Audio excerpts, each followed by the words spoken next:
Well, today we were going to talk about more things in the context of marriage, because of course we talk about this podcast being about, marriage and motherhood and making it in business. And last week's episode, lots of you had opinions when it comes to fair play and divvying up all of the household things that are working and not working in the running of your household. And I'd so appreciate those of you who have reached out. But I wanted to spend some time today just talking about when things go wrong and when things don't go well. And this is on the back of me spending several sessions in the last week or two with my one-on-one coaching clients where they're just having a tough time. And I don't know whether it's because, the weather's got that little bit colder. It's also been raining a ridiculous amount. And that kind of mood, that kind of, dreary mood makes it really hard to get out of bed in the morning. And that's the phrase that people have been using with me about how it's just tough. It's just tough to get out of bed at the moment. And I thought if there is enough people talking about it and to me face to face in our one-on-one sessions, then there are probably people thinking it and feeling it out there as well.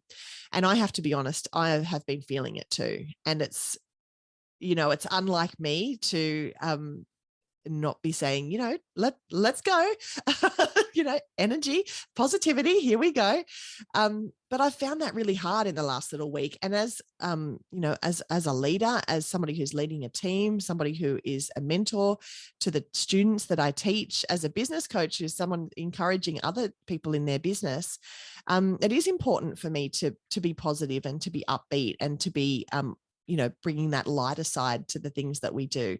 But it has been tough in the last week or two, and I have been feeling it. And so I just wanted to make that really clear and to reach out into the airwaves to let you know that if you're not feeling yourself, you're not alone, and that's okay. And there will be times in our business and in our life, when we just feel like stuff is a little bit hard. And, I listen to a lot of podcasts as well. And I heard Liz Gilbert talking on Brene Brown. I talk about Brene so much on Oprah's podcast, all in the same family, really. Liz Gilbert was talking on Oprah's podcast. If you haven't listened to the latest Elizabeth Gilbert podcast episode on Oprah Super Soul, whoa, that's all I'll say. Listen to it. But she was talking about that notion of just not feeling yourself, and how do we pick ourselves up when we're not feeling ourselves, and how do we give ourselves permission to have a bad day, and how do we give ourselves permission to be okay with that? Okay, I'm not going to be as productive as I thought I was going to be today. I'm not going to get that deadline, make that deadline. I'm not going to be able to show up and lead and be my happy, cheery self. And there is a delicate balance, of course, in leadership and in what we do in running our businesses, in that we don't want that toxic positivity. We don't want to always be saying, it'll be fine, it'll be right, you'll be great, come on, put a smile on your dial and let's suck it up and keep moving. You want to be real and vulnerable, but at the same time, you also want to be inspiring to your team. Nobody is going to follow a leader that is an Eeyore every day of the week when you come into the office. But also your team want to be able to see that you're human and that you're having days that are working and you're having days that are not so great. And so that's kind of my biggest challenge when it comes to leadership, finding that fine line between being real, being vulnerable, letting people know how it is and why decisions are being made in the business and why things are working and why things aren't working, but also being inspiring and being inspiring performance in my team and inspiring creativity in my team, and wanting to make our workplace culture and our workplace itself somewhere where our people want to be able to come every day and, become the best versions of themselves every day in that room and in that space.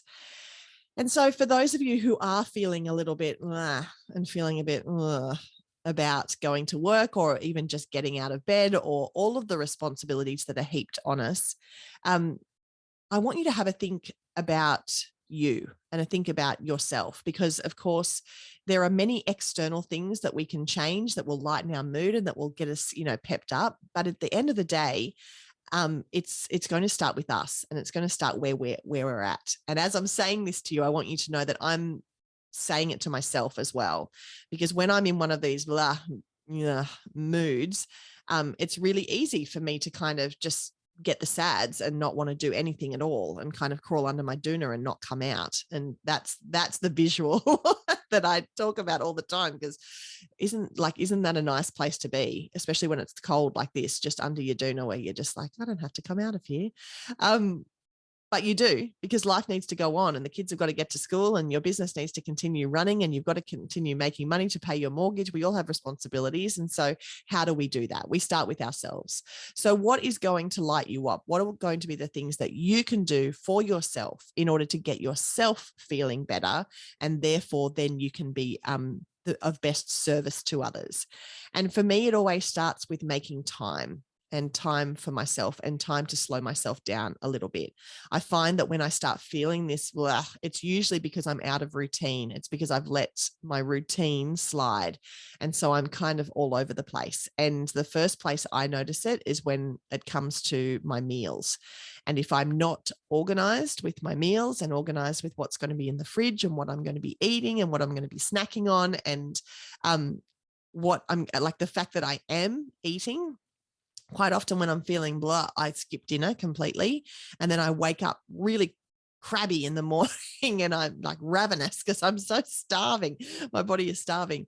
But that's something that I know and is kind of a trigger for me. If I kind of come in the door at night and go, and just look at the kitchen and go, I'll just put my leftovers in the fridge and just, that will be that.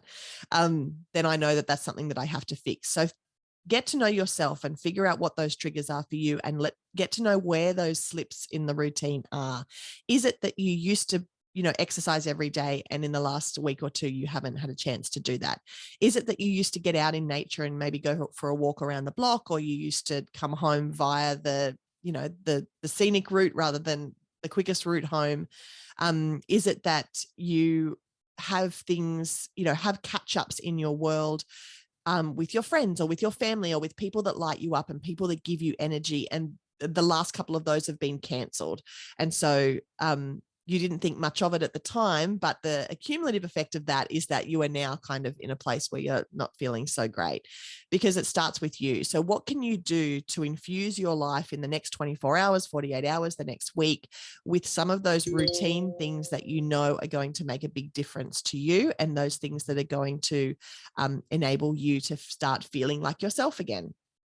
And for me, I have two ways of going anywhere from my house.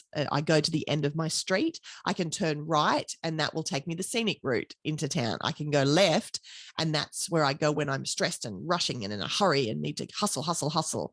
And just in the last week, even just talking about it now, I can't count more than 5 times that I've turned right. And that's a big trigger for me. Like, that's a big awakening. I go, oh, okay. So that just means that every single time I've left the house, I've kind of like pulled out of the driveway and sped up the street and turned left because I've been rushing to get to somewhere. And that's never a good place to be. The fabulous Ali Garrison always talks to me about rushing and how we are so programmed to be rushing from one thing to the next, rushing to here, picking the kids up, rushing to there, rushing to get dinner, rushing to get them into bed. We're not enjoying the moments that are actually happening in front of us, and not being mindful of that time that we're actually spending with the people that we love right in front of us. So that is the rushing for me is a big trigger. And then just taking time. Last night, because I was feeling pretty I didn't have a shower. I ran a bath, because I know that bath time for me is just, so precious, having 3 children and a house full of chaos. If I get a moment to get in the bath and read a book, and just, even if it's for 7 minutes, that completely changes my mood. And so last night I gave myself that 7 minutes, and it was only 7 minutes. Maybe it wasn't even that long, but just the fact of immersing myself in water, taking a breath in silence. I didn't even pick up a book last night. I just sat with my own thoughts. And then I found that once I got out of the bath and, went on with the rest of my night, I was in a much better mood. So what can you do to feel less blah in the next little while that is going to work for you? Is it that you need to get outdoors more? Is it that you need to get more rest? So many of us sacrifice sleep because the kids have got to bed and we finally think, gosh, great. Now I have a moment to myself, finally. Are you guilty of that? I certainly am. And, that means that we end up staying up later than we should. We get less sleep than we should. And then the whole day starts again and we're on the back foot because we're tired and grumpy in the morning. So do you need to prioritize that sleep? Do you need to make sure that your fridge is filled with the food that you know is going to give you great energy? Do you need to go back to your meal planning at the start of the week when you do your Sunday reset? What are the little things that you can do in your world to kind of pick yourself up? And if you're not feeling so great, I do want you to know that this too will pass. It's not going to be forever. And you're not alone. There are so many of us that are experiencing that feeling of,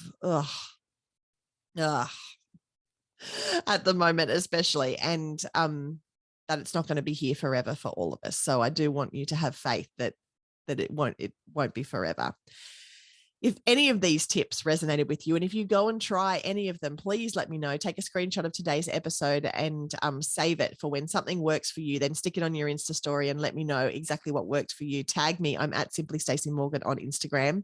I do hope that you start feeling more like yourself very soon. I am headed to Palm Cove for the Simply Business Summit. So I'm going to be feeling very myself by the pool, sipping on a cocktail. Looking forward to joining some incredible, fabulous, like-minded women in business at our summit. Don't worry if you missed out this year, then there will certainly be a place for you next year. If you would like to sit down and talk about this stuff with me in more depth, if you would like a helping hand, if you'd like me to reach down into the hole and pull you up, then we can definitely do that as part of my Simply You and I coaching program. You can book your spot now at simplystaceymorgan.com. Remember, it's coming up to the end of the financial year. So if you want to pay for it now, but we don't have to have a session until after, then that's a really good time to do that. So get on to that. So I appreciate you listening, and I'll talk to you next week.